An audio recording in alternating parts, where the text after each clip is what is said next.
Այն մյուս եթերի ժամանակ խոսացի Վարդան Ղուկասյանի համար, որ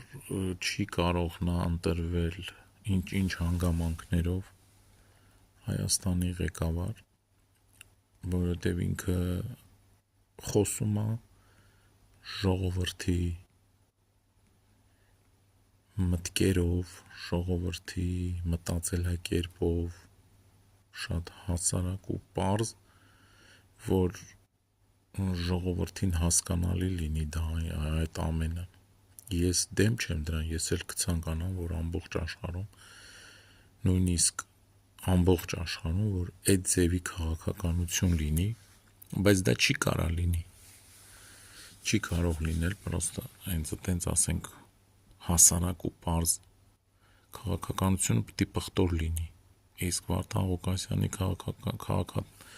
քաղաքական վարվելակերպը, քաղաքական ոճը շատ պարզ է,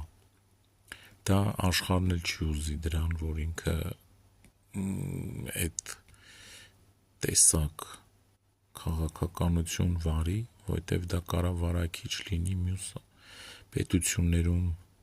ուրիշ ազգեր էլ կուզենան այդ ձևի վարվեն, այդ քաղաքականությանը ձգտեն,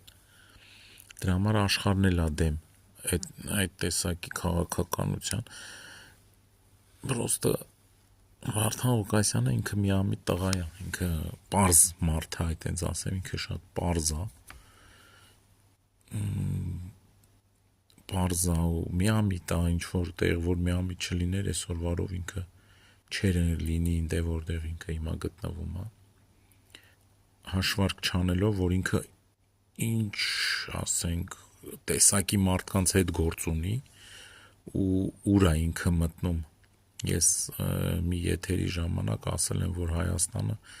կլանային պետություն է, այդ կլանների դեմ պայքարելը դժվար է, ու նամանավանդ, որ ինքը լինելով Հայաստանի բնակիչ, ոնց որ ես ապրել եմ Հայաստանում, ես մեծացել եմ Երևանում հենց, ու տեսել եմ այդ կլանային քաղաքականություն չասենք, կլանային կյանքը, փողոցային այդ ամեն ինչը, ու ես զարմանում եմ, որ ինքը տենց միամիտ է ու չի պատկերացնում, թե ասենք ինքը ինչի հետ գործ ունի, ու իր արած քայլերը ինքը չկարողացավ հաշվարկն անել, էլ եմ ասում, թե ում հետ ինքը գործ ունի, ու դրա համար էլ հայտնվեց ինքը ընդ, որտեղ որ հիմա ինքը հայտնվել է, ամենայն բարին հայ ազգիս։